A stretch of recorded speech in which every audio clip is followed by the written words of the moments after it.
부산에서 우리 당의 핵심 요원들이 다 모여서 이렇게 부산 시민들께 인사드릴 수 있어서 너무나 좋습니다.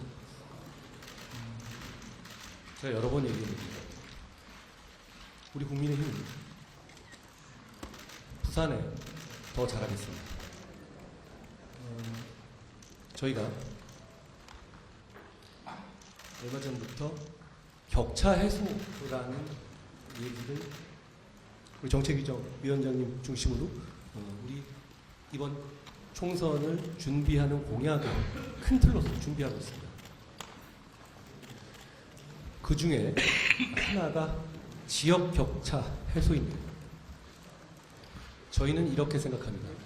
그동안 단지 서울 수도권과 지역 간의, 지방 간의 격차, 이렇게 뭉뚱그리고 추상적으로 접근해 온 것이 제대로 된 실질적인 해결이 되지 못한 이유 중에 하나였다고 생각합니다.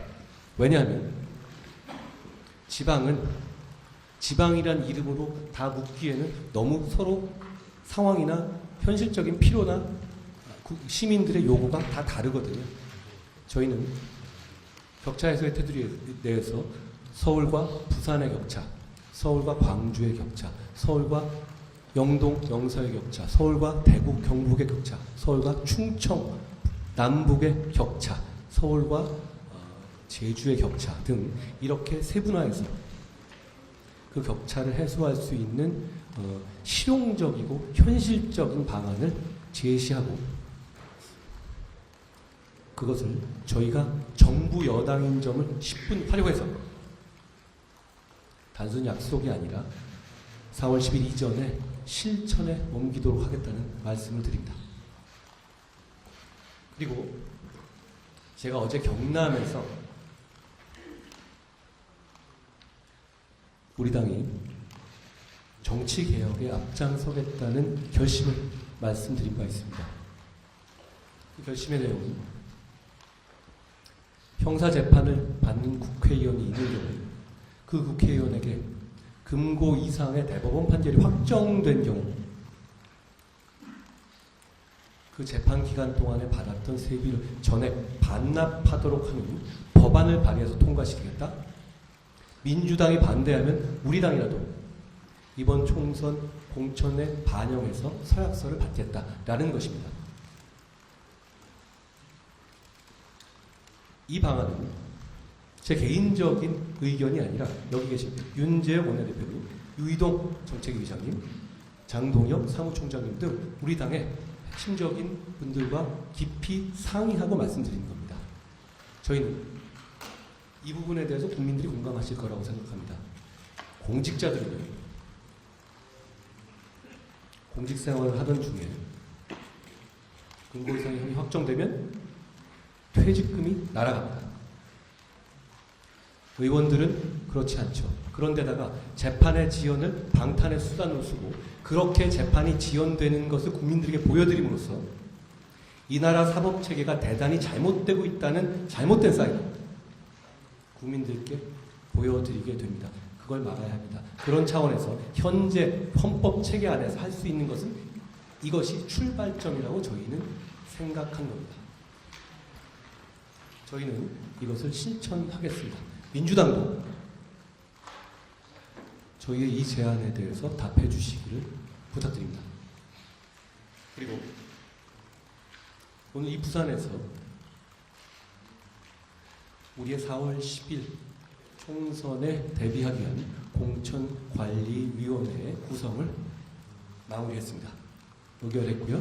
그 내용에 대해서는 저희 대변인실에서 곧 설명드리겠습니다. 제 말씀은 여기까지입니다. 다음으로 윤재욱 원내대표님의 말씀을 듣겠습니다. 부산 시민 여러분, 당동 여러분 반갑습니다. 새해를 맞아 부산이 다시 용과 같은 기세로 하늘 높이 위상할 수 있기를 기대합니다. 총선을 앞두고 각 당에서 부산 발전의 얘기를 많이 하고 있지만 우리 당은 말이 아닌 실천으로 부산 시민과의 약속을 지키고 있습니다. 그동안 부산 발전을 위한 필수 과제로 언급됐던 1, 2순위가 가덕도 신공항 건설과 경부선 철도 지하였는데 우리 당은 지난 대선부터 이 두 사안을 핵심 공약으로 내세웠고 정부 출범 이후에도 국정과제로 집중 관리해 왔습니다. 그리고 마침내 지난달 29일에 국토부가 기본계획을 고시함에 따라 올해부터 가덕도 신공항 건설이 본격화됩니다. 개항을 2035년에서 2029년으로 6년 앞당긴 일정으로 정부와 부산시는 가덕도 신공항 건설이 한 달 늦어지면 부산 발전은 1년 늦어진다는 각오로 사업에 최선을 다하겠습니다. 부산 원도심 단절 문제를 해결하기 위한 경부선 철도 지하화도 지난 9일 특별법이 본회의를 통과함에 따라 탄력을 받게 되었습니다. 정부와 여당이 작년부터 특별법 통과에 많은 공을 쏟아부었던 과정을 시민들께서 잊지 않고 기억해 주시리라 믿습니다. 앞으로 국토부의 종합계획에도 부산시의 의견이 최대한 반영될 수 있도록 국민의힘이 책임지고 노력하겠습니다. 이뿐만 아니라 어제 대통령께서 30년 이상 노후주택을 안전진단 없이 재건축할 수 있게 하는 방안을 발표한 것도 부산의 도시재생 사업에 큰 도움이 될 것으로 생각합니다. 부산은 수도권 못지않게 노후 아파트 문제가 심각해서 사상구의 경우에는 30년 이상 된 아파트 비율이 45%가 넘는 등 전국에서 4번째입니다. 이처럼 부산 제도약의 밑그림이 그려지는 가운데 산업은행 이전까지 이루어지면 활용점정이 될 것입니다. 부산에 산업은행 이전되면 2조 원의 생산 유발 효과와 3만 6천여 명의 취업 유발 효과가 예상되며 자동차, 조선, 석유화학 등 동남권 주요 산업의 경쟁력이 동반 상승하는 효과까지 기대할 수 있습니다. 그런데도 민주당이 산업은행 이전에 협력하지 않는 것은 부산 발전보다 정부 발목 잡기가 우선이라고 밖에 볼 수 없습니다. 지역 균형 발전만큼은 진심이었던 노무현 정부가 부산 금융 중심지를 조성했음을 감안하면 노무현 정신을 위반하는 일이라고도 볼 수 있습니다. 민주당이 부산 발전을 말로만 외칠 것이 아니라 더 이상 산업은행 이전에 소극적인 태도를 보여서는 안 됩니다. 우리 당은 반드시 민주당을 움직여 산업은행법을 개정하고 부산이 글로벌 금융도시로 성장하는 길을 열도록 하겠습니다. 지난 본회의에서 민주당은 이태원 참사 특별법을 단독 처리하는 의회 폭주를 감행했습니다. 정부와 여당은 유가족의 아픔에 깊이 공감하며 참사의 후속 조치에 최선을 다하겠지만 특별법 통과에 합의할 수 없었던 이유는 이 법안의 본질이 한마디로 재난으로 예상된 우리 국민의 안타까운 죽음마저 정쟁용 도구로 악용하겠다는 선언이기 때문입니다. 그 근거는 크게 세 가지입니다. 진상규명이란 법의 취지부터 말이 되지 않습니다.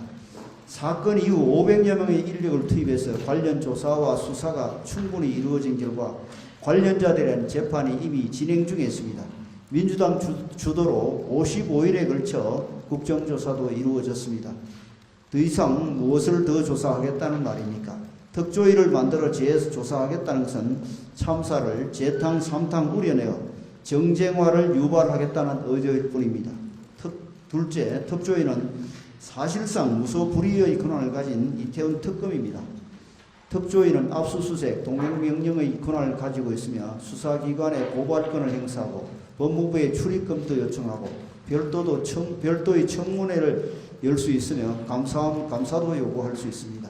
이처럼 특조위는 최대 1년 6개월 동안 행정부와 수사기관의 권한을 모두 행사할 수 있게 되는데 특조위원 11명 중 7명을 야당이 추천해서 특조위가 사실상 야당 뜻대로 움직이게 만들었습니다.